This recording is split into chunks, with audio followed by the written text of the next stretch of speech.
2024 में कौन बनेगा देश का प्रधानमंत्री, नरेंद्र मोदी या राहुल गांधी। हेलो दोस्तों, स्वागत है एक बार फिर से आप सभी का डेली खबर टीवी में। तो दोस्तों आज हम आपके लिए लेकर आए हैं 2024 में होने जा रहे लोकसभा चुनावों का महा ओपिनियन पोल सर्वे। इस ओपिनियन पोल में आज आपको बताएंगे 2024 में होने वाले लोकसभा चुनावों में आपकी बार किस पार्टी की बनेगी सरकार, क्या तीसरी बार देश के प्रधानमंत्री बन पाएंगे नरेंद्र मोदी या राहुल गांधी 24 में मोदी का देश से सुपड़ा साफ कर बन जाएंगे भारत के प्रधानमंत्री। इससे पहले आपको बता दें लोकसभा की भारत में 543 सीटें हैं और किसी भी पार्टी को केंद्र में और भारत में प्रधानमंत्री बनाने के लिए 272 सीटें जीतने की जरूरत होती है। अब आपको सभी 543 लोकसभा सीटों को बताएंगे कौन से राज्य से, कौन से जिले से बीजेपी कांग्रेस का महागठबंधन इंडिया और अन्य पार्टी कौन से राज्य से, कौन से जिले से कितनी सीटें जीत सकती है। तो वीडियो को आप अंत तक जरूर देखें। अगर दोस्तों आप भी मानते हैं 2024 में लोकसभा चुनावों में बदलाव होना चाहिए और केंद्र में मोदी सरकार को जाना चाहिए और विकास के मुद्दे, किसानों को मुद्दे और युवाओं के और जो बेरोजगारी, महंगाई भारत में चल रही है, ऐसी सरकार आए जो कि ये सभी चीजों पर ध्यान दे, तो वीडियो को दिल से लाइक कर चैनल को सब्सक्राइब जरूर कर लें। तो वीडियो को शुरू करते हैं और बात करते हैं सबसे पहले राज्य की, जिसका नाम है मध्य प्रदेश। मध्य प्रदेश में लोकसभा की 29 सीटें हैं। यहां पर बीजेपी के एनडीए गठबंधन को 9 सीटें मिल सकती है, जबकि कांग्रेस के विपक्ष वाले महागठबंधन को 19 सीटें और अन्य के खाते में मध्य प्रदेश में 1 सीट जाती नजर आ रही है। वहीं दोस्तों अगले राज्य की बात की जाए जिसका नाम है आंध्र प्रदेश। आंध्र प्रदेश में लोकसभा की 25 सीटें हैं। यहां पर बीजेपी एनडीए गठबंधन को 9 सीटें मिल सकती है, जबकि कांग्रेस के गठबंधन इंडिया को 16 सीटें और अन्य का आंध्र प्रदेश में खाता नहीं खुला है। वहीं अगले राज्य की बात की जाए दोस्तों जिसका नाम है तमिलनाडु। तमिलनाडु में लोकसभा की 39 सीटें हैं। यहां पर बीजेपी का सुपड़ा साफ हो रहा है, भाजपा को कोई सीट नहीं मिल रही है। वहीं कांग्रेस के गठबंधन इंडिया को 33 सीटें मिलती नजर आ रही हैं और अन्य के खाते में 6 सीटें तमिलनाडु में जा सकती हैं। बीजेपी को बड़ा झटका यह लग रहा है। वहीं अगले राज्य की बात करें जिसका नाम है पश्चिम बंगाल। पश्चिम बंगाल में लोकसभा की 42 सीटें हैं। यहां पर बीजेपी के एनडीए गठबंधन को 6 सीटें मिल सकती हैं, जबकि कांग्रेस के महागठबंधन इंडिया को 36 सीटें और अन्य का यहां पर खाता नहीं खुला। मोदी और अमित शाह को यहां पर भी बड़ा झटका लग रहा है। वहीं अगले राज्य की बात की जाए जिसका नाम है बिहार। बिहार में लोकसभा की 40 सीटें हैं। यहां पर बीजेपी के एनडीए गठबंधन को 10 सीटें मिल सकती हैं, जबकि कांग्रेस के महागठबंधन इंडिया को 30 सीटें और अन्य का बिहार में खाता नहीं खुला है। बीजेपी को यहां पर भी हार का सामना करना पड़ रहा है। वहीं अगले राज्य की बात की जाए जिसका नाम है उत्तराखंड। उत्तराखंड में लोकसभा की 5 सीटें हैं। यहां पर बीजेपी के एनडीए गठबंधन को 2 सीटें मिल सकती है, जबकि विपक्ष वाले कांग्रेस के गठबंधन इंडिया को 3 सीटें, अन्य का यहां पर खाता नहीं खुला है। वहीं दोस्तों अगले राज्य की बात करें जिसका नाम है महाराष्ट्र। महाराष्ट्र में लोकसभा की 48 सीटें हैं। यहां पर बीजेपी के एनडीए गठबंधन को 18 सीटें मिल सकती है, जबकि कांग्रेस वाले विपक्ष के महागठबंधन इंडिया को 30 सीटें, अन्य को यहां पर कोई सीट नहीं मिल रही है, 0 सीट अन्य को यहां पर मिलती नजर आ रही है। वहीं अगले राज्य की बात की जाए जिसका नाम है पंजाब। पंजाब में बीजेपी का पूरी तरीके से सुपड़ा साफ हो रहा है। बीजेपी के एनडीए दल को 0 सीटें पंजाब में मिल रही हैं, जबकि कांग्रेस के महागठबंधन इंडिया को 13 सीटें और अन्य का भी पंजाब में खाता नहीं खुला है। वहीं अगले राज्य की बात की जाए जिसका नाम है कर्नाटक।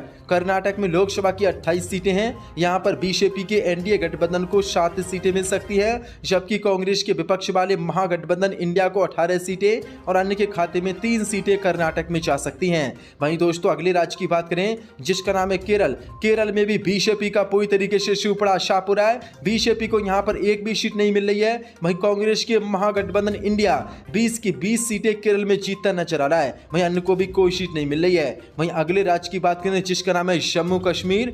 जम्मू कश्मीर में लोकसभा की 6 सीटें हैं। यहां पर बीजेपी के एनडीए गठबंधन को 2 सीटें मिल सकती हैं, जबकि कांग्रेस के महागठबंधन इंडिया को 4 सीटें मिलती नजर आ रही हैं और अन्य का भी जम्मू कश्मीर में खाता नहीं खुला है, 0 सीट मिल रही है। वहीं अगले राज्य की बात करें जिसका नाम है असम। असम में लोकसभा की 14 सीटें हैं। यहां पर बीजेपी के एनडीए गठबंधन को 7 सीटें मिल सकती है, जबकि कांग्रेस के महागठबंधन इंडिया को 6 सीटें और अन्य के खाते में 1 सीट असम में जा सकती है। वहीं दोस्तों अगले राज्य की बात करें जिसका नाम है तेलंगाना। तेलंगाना में लोकसभा की 17 सीटें हैं। यहां पर बीजेपी के एनडीए दल को 2 सीटें मिल सकती हैं, जबकि कांग्रेस के गठबंधन इंडिया को 8 सीटें, वहीं सीएम केसीआर की पार्टी और ओवैसी की पार्टी एआईएमआईएम को 7 लोकसभा सीटें तेलंगाना में मिल सकती हैं। वहीं दोस्तों अगले राज्य की बात की जाए जिसका नाम है हरियाणा।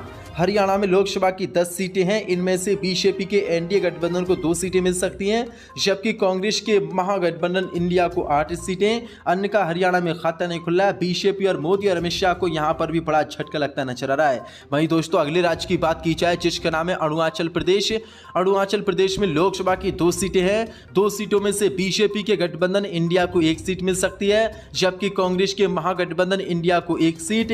अन्य का अरुणाचल प्रदेश में खाता नहीं खुला है। वहीं दोस्तों अगले राज्य की बात करें जिसका नाम है राजस्थान। राजस्थान में लोकसभा की 25 सीटें हैं। यहां पर बीजेपी एनडीए दल को 8 सीटें मिल सकती हैं, जबकि विपक्ष वाले कांग्रेस के महागठबंधन इंडिया को 15 सीटें और अन्य के खाते में 2 सीटें राजस्थान में जा सकती हैं। वहीं दोस्तों अगले राज्य की बात की जाए जिसका नाम है मेघालय। मेघालय में लोकसभा की 2 सीटें हैं। 2 सीटों में से 1 सीट एनडीए दल को मिल सकती है, जबकि 1 ही सीट कांग्रेस के इंडिया दल को मिल सकती है। अन्य का मेघालय में खाता नहीं खुला। मेघालय में दोनों पार्टियां बराबरी करती नजर आ रही हैं। वहीं दोस्तों अगले राज्य की आपको बता दें त्रिपुरा में लोकसभा की 2 सीटें हैं। यहां पर बीजेपी का शिवपुरा शाहपुरा है। दोनों की दोनों सीटें कांग्रेस के महागठबंधन इंडिया को मिलती नजर आ रही हैं। अन्य को भी कोई सीट त्रिपुरा में नहीं मिल रही है। एनडीए और अदर का खाता त्रिपुरा में नहीं खुला है। वहीं दोस्तों अगले राज्य की बात की जाए जिसका नाम है गोवा। गोवा में लोकसभा की 2 सीटें हैं और 1 सीट एनडीए दल को जा सकती है, जबकि 1 ही सीट इंडिया दल को। अन्य का गोवा में खाता नहीं खुला है। गोवा में एनडीए और इंडिया दोनों बराबर सीटें जीतती नजर आ रही हैं। वहीं दोस्तों अगले राज्य की आपको बताएं सिक्किम में लोकसभा की 1 सीट है और 1 की 1 सीट यहां पर बीजेपी के एनडीए दल को मिलती नजर आ रही है। कांग्रेस के महागठबंधन इंडिया का सिक्किम में खाता नहीं खुला है। वहीं अन्य को भी कोई सीट सिक्किम में मिलती नजर नहीं आ रही। यहां पर बीजेपी बाजी मारती नजर आ रही है। वहीं दोस्तों अगले राज्य की बात की जाए जिसका नाम है नागालैंड। नागालैंड में लोकसभा की 1 सीट है और 1 की 1 सीट यहां पर कांग्रेस के महागठबंधन इंडिया को मिलती नजर आ रही है। बीजेपी के दल एनडीए का यहां पर खाता नहीं खुला है। वहीं अन्य को भी कोई सीट नागालैंड में नहीं मिल रही है। वहीं दोस्तों अगले राज्य की बात करें जिसका नाम है हिमाचल प्रदेश। हिमाचल प्रदेश में लोकसभा की 4 सीटें हैं। यहां पर बीजेपी के गठबंधन एनडीए को 1 सीट मिल सकती है, जबकि कांग्रेस के महागठबंधन इंडिया को 3 सीटें। अन्य का हिमाचल प्रदेश में खाता नहीं खुला है। अन्य को 0 सीट हिमाचल प्रदेश में मिलती नजर आ रही है। वहीं दोस्तों अगले राज्य की बात की जाए जिसका नाम है उड़ीसा। उड़ीसा में लोकसभा की 21 सीटें हैं। यहां पर बीजेपी के एनडीए दल को 4 सीटें मिल सकती है, जबकि कांग्रेस के महागठबंधन इंडिया को 8 सीटें और अदर जिनमें नवीन पटनायक की पार्टी है जो कि सीएम है उड़ीसा के, उनको 9 सीटें मिल सकती हैं। वहीं दोस्तों अगले राज्य की बात की जाए जिसका नाम है दिल्ली। दिल्ली में लोकसभा की 7 सीटें हैं। यहां पर बीजेपी के एनडीए दल को 2 सीटें मिल सकती है, जबकि कांग्रेस वाले विपक्ष के महागठबंधन इंडिया को 5 सीटें और अन्य का दिल्ली में खाता नहीं खुला, यानी कि दिल्ली में विपक्ष का महागठबंधन बीजेपी को झटका दे रहा है। वहीं दोस्तों अगले राज्य की बात करें जिसका नाम है मणिपुर। मणिपुर में लोकसभा की 2 सीटें और दोनों की दोनों सीटें यहां पर कांग्रेस को मिलती नजर आ रही हैं। बीजेपी और अदर का यहां पर शिवपुरा शाहपुरा है, क्योंकि मणिपुर में हिंसा जारी और मोदी बयान तक नहीं दे रहे हैं। इसी का खामियाजा भाजपा को यहां उठाना पड़ रहा है। वहीं दोस्तों अगले राज्य की बात की जाए जिसका नाम है झारखंड।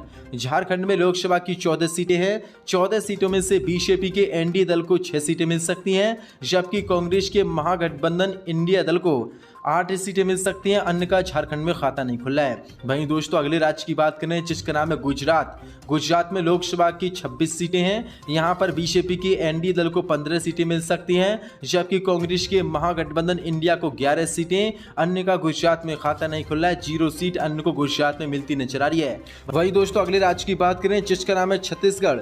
छत्तीसगढ़ में लोकसभा की 11 सीटें हैं। यहां पर बीजेपी के एनडीए दल को 2 सीटें मिल सकती हैं, जबकि कांग्रेस के महागठबंधन इंडिया को 9 सीटें। अन्य का छत्तीसगढ़ में खाता नहीं खुला है। अन्य को 0 सीट छत्तीसगढ़ में मिल रही है। वहीं दोस्तों अगले राज्य की बात की जाए जिसका नाम है उत्तर प्रदेश। उत्तर प्रदेश में लोकसभा की 80 सीटें हैं। यहां पर बीजेपी के एनडीए दल को 40 सीटें मिल सकती हैं, जबकि कांग्रेस के महागठबंधन इंडिया को 35 और अन्य के खाते में 5 सीटें उत्तर प्रदेश में जा सकती हैं। तो दोस्तों ये था 2024 में होने जा रहे लोकसभा चुनावों का महासर्वे ओपिनियन पोल। इस ओपिनियन पोल के जो नतीजे सामने निकल कर आए हैं वो आपको बता दें। 2024 के लोकसभा चुनावों में बीजेपी के एनडीए दल को 156 सीटें मिल सकती है, जबकि कांग्रेस वाले विपक्ष के महागठबंधन इंडिया को 346 और अन्य के खाते में 41 सीटें जा सकती है। यानी कि पूरी तरीके से बीजेपी का 2024 के लोकसभा चुनावों में शिवपुरा शाप एक तरफ से होने जा रहा है और इंडिया गठबंधन जो कि कांग्रेस का है उसको 346 सीटें 2024 के लोकसभा चुनाव में मिलने जा रही हैं। वहीं अन्य के खाते में 41 सीटें जा सकती हैं। अगर इस ओपिनियन पोल की माने तो कांग्रेस का महागठबंधन इंडिया अपनी सरकार 2024 के लोकसभा चुनावों में 346 सीटें जीतकर बनाने जा रहा है। वहीं प्रधानमंत्री मोदी का अब की बार 2024 के लोकसभा चुनाव में सुपड़ा साफ हो सकता है। इस ओपिनियन पोल के मुताबिक बीजेपी के एनडीए दल को 156 सीटें मिल सकती हैं, जबकि कांग्रेस के विपक्ष वाले महागठबंधन इंडिया को 346, वहीं अन्य के खाते में 41 सीटें जा सकती हैं। आपको बता दें, किसी भी पार्टी को केंद्र में सरकार बनाने के लिए 272 सीटें जीतने की जरूरत होती है, लेकिन कांग्रेस का गठबंधन इंडिया यहां पर 346 सीटें जीतकर पूर्ण बहुमत से एक तरफ अपनी सरकार इस ओपिनियन पोल के मुताबिक 2024 में बनाने जा रहा है। तो आपकी क्या राय है इस ओपिनियन पोल पर? कमेंट में अपनी राय